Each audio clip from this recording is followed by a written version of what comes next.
Este es el día que el Señor ha preparado para nosotros. Es el momento de compartir, no solamente un momento donde nos centramos en escuchar un mensaje, sino que escuchar al mensajero que se llama Jesucristo. La palabra del Señor nos da todos los indicios de lo que debemos hacer y lo que no debemos hacer. Siempre digo algo, para mí la palabra de Dios representa un manual de entrenamiento para mi vida y para tu vida también. Por lo tanto, es un desafío poder conocer la palabra de Dios y lo que representa la palabra de Dios para nuestras vidas. Vamos a ir a un videoclip con Barak con poder. Espéranos.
Desciende una vez más, llena este lugar.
con poder, una palabra que tiene que darnos un sentido de lo que vivimos constantemente a través de la presencia del Señor.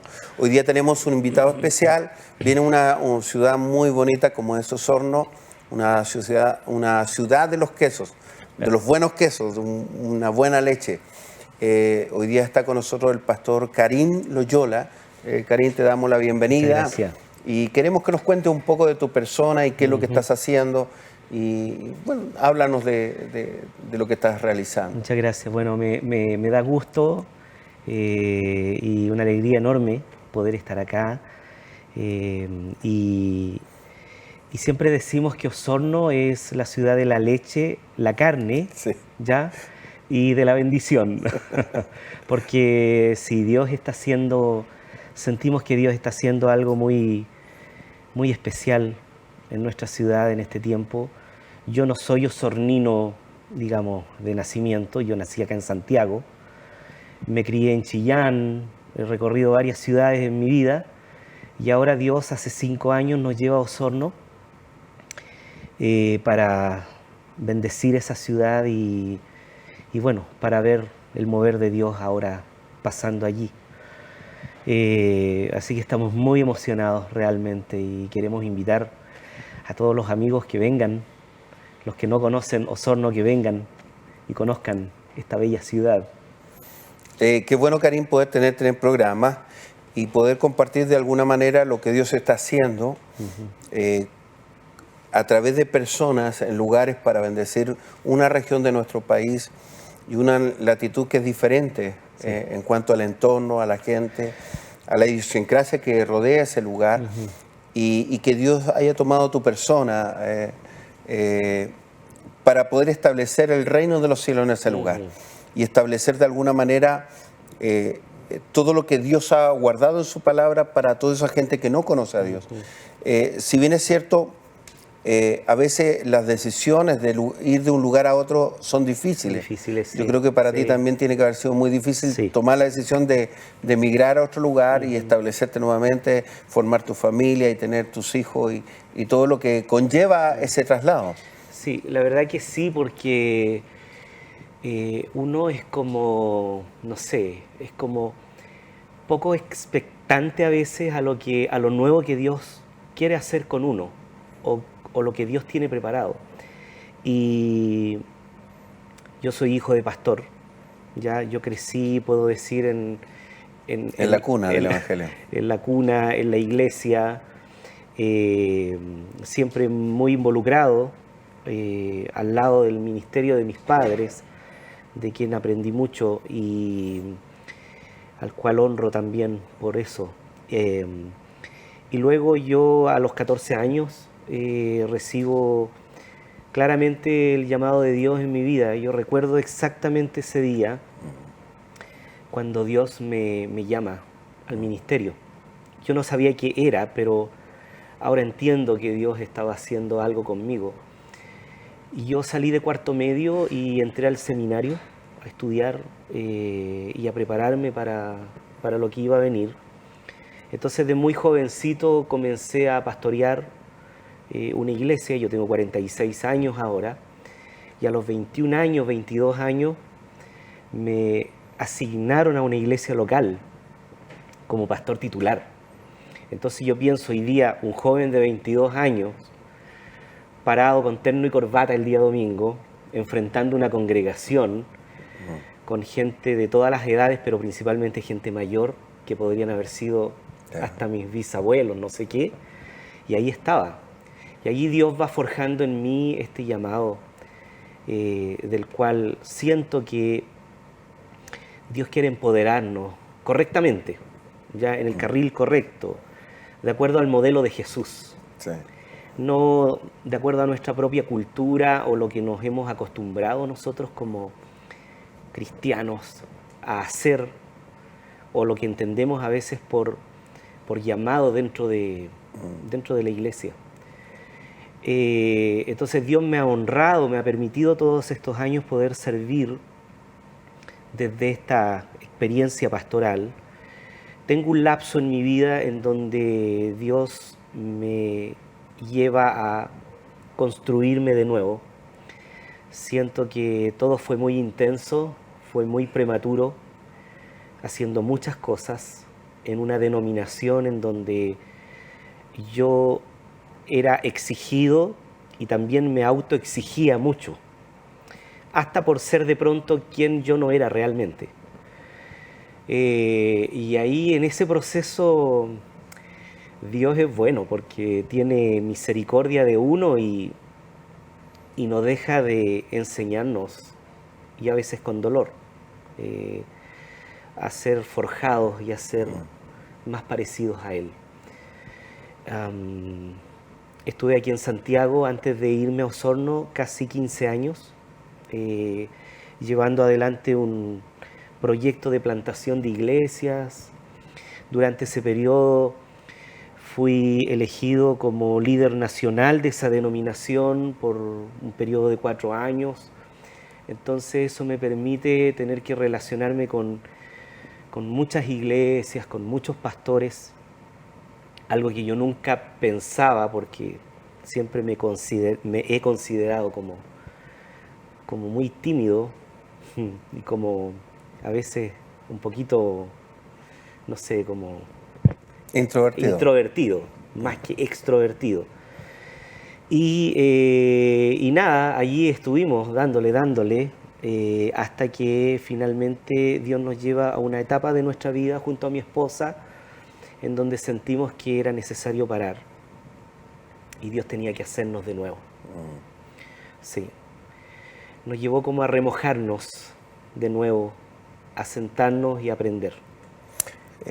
Cuando tú hablas de tu vida y tu experiencia, tú naces en la cuna del Evangelio y obviamente aún así Dios tiene que enseñarte algo que tú no te lo da ni la experiencia en una denominación, no te da el conocimiento intelectual, sino que tú dices precisamente tuve que entrar a parar Sí, y entrar en un proceso donde Dios tiene que, yo lo digo de esta manera, Él te enseña, pero también tienes que desaprender cosas. exactamente, esa es la palabra. Sí, Desaprender sí, cosas que de sí, alguna manera son el obstáculo para que sí. Dios pueda glorificarse. Sí, gracias por usar esa palabra, porque la verdad es que ahí estamos, ya, y seguimos aprendiendo.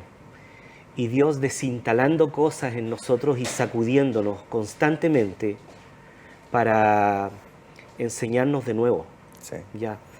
Esto yo lo veo ahora aplicado a mis hijos. Yo tengo 3 hijos, 2 jóvenes ya y un chiquitito que está conmigo, muy cercano ahora. eh, y en esta experiencia de criarlos y de criar ahora al hijo menor, yo aprendo, sigo aprendiendo. Pero yo creo que eso es súper importante. Yo creo que es súper importante para romper a veces un poco estas estructuras, estos paradigmas de las cuales a veces hemos sido hasta un poquito víctimas, creo.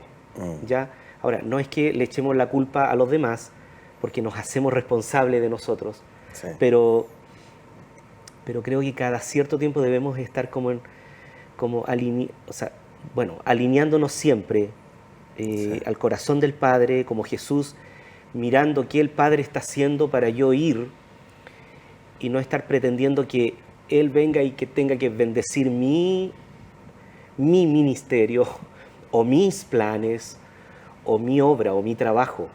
Más bien es yo ser parte de lo que Dios está haciendo Sí. y dejarme llevar por su corriente y sumergirme allí.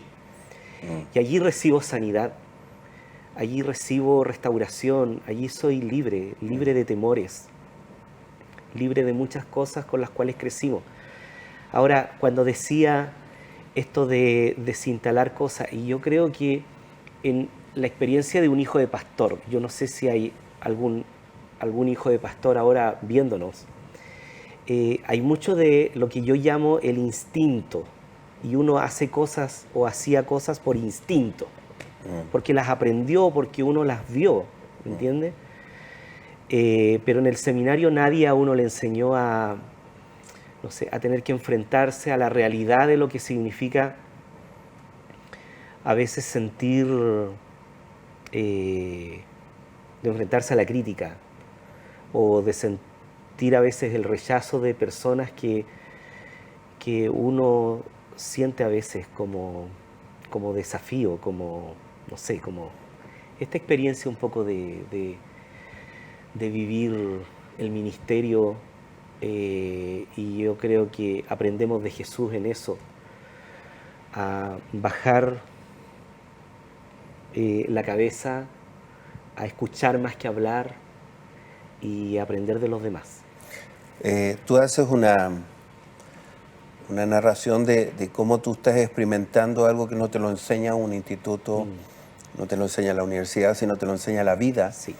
La vida de una congregación, la vida de relación de personas, y que obviamente nos enfrentamos cuando estamos liderando. Somos el blanco de las críticas, Sí. somos el blanco de lo que no funciona en sus vidas. Hay gente que te puede crucificar constantemente. Claro.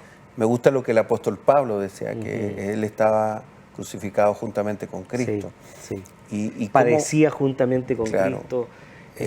El tema es decir, cómo aprendemos a menguar para darle ese lugar al Espíritu Santo, para que Él modifique, Él cambie y Él transforme la vida de las personas. Yo quería solo hacer mención de algo que me parece sumamente interesante, y que es lo que ocurre con una petición muy particular que hace una madre a Jesús en Mateo 20, en el versículo 20, cuando la mamá de Santiago y de Juan va donde Jesús, y Jesús ya sabía que algo quería, o bien sabía lo que ella iba a pedir, pero Jesús le pregunta: ¿qué quieres? ¿Ya? Sí. ¿O qué te trae aquí para hablar conmigo? Y ella le dice: tengo una petición, con todo respeto, ¿ya? Y quiero pedirte que mis hijos se sienten uno al lado tuyo a la derecha y otro a la izquierda, ¿ya? Es como que tengan un lugar de honor juntamente contigo, ¿ya? Y Jesús le dice, en realidad, como parafraseando un poco la idea, como en realidad no saben lo que quieren o no saben lo que están pidiendo, porque no entendemos a veces, nosotros no dimensionamos el costo de lo que significa el llamado de Dios. Ahora, el llamado de Dios es universal. Entendemos que el llamado de Dios es para cada creyente. Sí. ¿Ya? Aquí podríamos hablar desde una perspectiva ministerial, pastoral, pero tenemos que ampliar esto a todo el mundo y decir que Dios sí está llamándonos para que cumplamos su llamado, valga la redundancia, ya para que cumplamos su voluntad. Él tiene un proyecto que tiene su nombre, tiene mi nombre, y el deseo del corazón del Padre es que podamos llevar a cabo ese proyecto de bien que Dios tiene para nosotros. Entonces yo digo, este llamado no es, la verdad es que no es un nombramiento nomás, ni tampoco es un cargo, porque estamos muy acostumbrados a esta cultura de los cargos. Entonces queremos, como la mamá de estos dos chiquillos, de Santiago y de Juan, como pedirle a Jesús más o menos en qué cargo, en qué ministerio vamos a quedar dentro de la iglesia. Eso te suena parecido como cuando se elige un presidente. Claro. Siempre está en gente muy cercana ocupando los cargos principales, pero en la obra del Señor el llamado te da una responsabilidad gigantesca. Por supuesto. Y esa responsabilidad también nos lleva, cuando tú hablas de lo universal, ¿no es cierto? Cuando hablamos de lo universal, y nos podemos ir a lo que dice Mateo 28, Jesús dijo: id y hacer discípulos a todas las naciones. Sí. O sea, cada persona tiene un rol del evangelismo, cada persona tiene un rol de hablar de Jesús. Sí. Hay personas que tienen asignaciones especiales, como son apóstoles, profetas, maestros, evangelistas y pastores. Pero la persona también hace una labor de pastor, cuando le da el consejo de su experiencia con Dios, cuando le da el valor de cómo Dios ha provocado cosas en su vida, o cómo llegó a las plantas del Señor Jesús. Sí, de hecho, recordemos que una de las bueno, todas las tesis de Martín Lutero fueron importantes, Sí. pero una de las más digamos, emblemáticas justamente fue esta tocante al sacerdocio universal, Sí. del creyente. Sí. Y es que todos somos llamados a jugar en el equipo de Dios. Claro. Todos somos llamados a ser parte de su obra, de su reino. La iglesia es parte del reino. La iglesia no es el reino, es parte del reino. Sí. Como los ministerios son parte de este gran llamado. Empezamos al revés siempre. Empezamos por los ministerios porque queremos cargos, porque queremos liderar, porque queremos aparecer, porque queremos validarnos por el reconocimiento. Y la verdad es que, no sé, Dios no se impresiona por nada de lo que hagamos. Y me encanta Hechos 1:8 cuando dice que seremos empoderados y que recibiremos poder, dice, cuando haya venido sobre ustedes, dice, el Espíritu Santo, no sobre lo que ustedes hacen. Claro. Esto no tiene que ver con lo que yo haga o cuánto más haga. Y somos tentados, Pastor Samuel, a mucho de esto del activismo, ¿cierto? Y a como a estar en esta dinámica constante de hacer y ojalá acostarnos reventadísimos en la noche sintiendo como que más o menos lo hicimos todo, pretendiendo como querer ayudar a Dios un poquito, como darle una manito a Dios así para que Dios no se canse tanto. Y nada que ver, en realidad esto no tiene que ver con cuánto yo más haga, sino quién yo soy como hijo de Dios. Y aquí es donde digo que Dios viene y que entra a picar en nosotros para descubrir verdaderamente quiénes somos y que cada día seamos más como Cristo y que Él sea forjado en nosotros. Hay verdades que la palabra siempre nos lleva a descubrirla. Dice, engañoso es el corazón del hombre. A veces alguien puede tener un buen deseo, incluso la Escritura habla fehacientemente sobre este tema de que el que anhela obispado buena cosa merece. No dice, no lo haga, pero implica responsabilidad, implica compromiso, implica una forma. Y de alguna manera a veces la motivación puede ser contraria, y si tú bien lo decías, hay personas que necesitan hacer algo para el reconocimiento, pero dicen, no, estás equivocado, el que va a hacer la obra soy yo, el que va a impulsarte soy yo. Y mientras nosotros no entendamos el lenguaje del Espíritu Santo, y yo lo digo de esta manera, yo prefiero ser el burro que carga a Jesús. Creo que es mucho más sencillo, es más práctico. Yo sé que mucha gente necesita reconocimiento, problemas de autoestima baja, problemas de que a lo mejor en su vida nunca tuvieron un gran reconocimiento, no tuvieron logros o a lo mejor no pudieron cumplir sueños de ser un profesional o áreas que fueron dañadas en su vida. Y obviamente lo ven como área del ministerio poder conseguir ese lugar o conseguir esa posición. Pero en realidad nosotros vamos a usar el área de servicio no para servirnos, sino para servir a otros. Sí, y yo creo que es súper importante hacer la separación de lo que es el éxito y el propósito. Sí. Y yo siempre digo y enseño que Dios quiere prosperarnos y quiere bendecirnos y obviamente Él quiere que nos vaya bien en la vida. Sí. Pero no es solo como que nos vaya bien o tener éxito, porque hoy día hay mucha gente sepultada en el cementerio, lamentablemente, que tuvieron mucho éxito en la vida, Sí. pero que nunca supieron para dónde iba la micro. Claro. Nunca supieron el propósito que Dios tenía para ellos. Entonces, el propósito parte en el llamado. Sí. Después viene lo demás. Después viene el ministerio. Es un anexo. ¿Qué voy a hacer? ¿Qué no voy a hacer? Alguien muy bien dijo una vez que nuestra pega es quedar sin pega. Es quedar sin pega. Es lograr que otros se involucren y otros sean parte. Y Dios igual me va a usar. Igual Dios va a cumplir su propósito en mí. Pero que no sea solo esa mi motivación o solo esa mi validación, y de eso tenemos que hacernos un mea culpa, porque yo creo que como iglesia nos hemos acostumbrado y ahora tenemos que desacostumbrarnos y desaprender y desinstalar esta cultura que nos ha hecho a veces más daño que bien en realidad, ¿ya? Y fluir, y ir al punto, porque cuando hablamos de llamado es netamente esto: oye, vamos a Dios, ¿cómo está mi relación con Él? ¿Qué está pasando?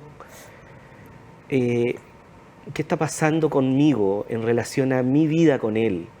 Y de ahí parte todo, y lo demás, bueno, fluirá con el tiempo. Dios hará, si, no sé, te hace un pastor, te lleva a las misiones, te convierte en un evangelista, te hace un apóstol, como sea. Pero tenemos que partir por el comienzo, por el principio, que es nuestra relación con Él, nuestra vida con Dios. Queremos animarte a que tú puedas encontrar en el llamado un propósito. Y en eso queremos bendecirte. Ha sido un agrado poder tener con nosotros al pastor Karim Loyola, que él ha estado hablando de su experiencia. Nos vemos en el próximo programa. Que el Señor te guarde y te bendiga. Un abrazo. Gracias, Karim.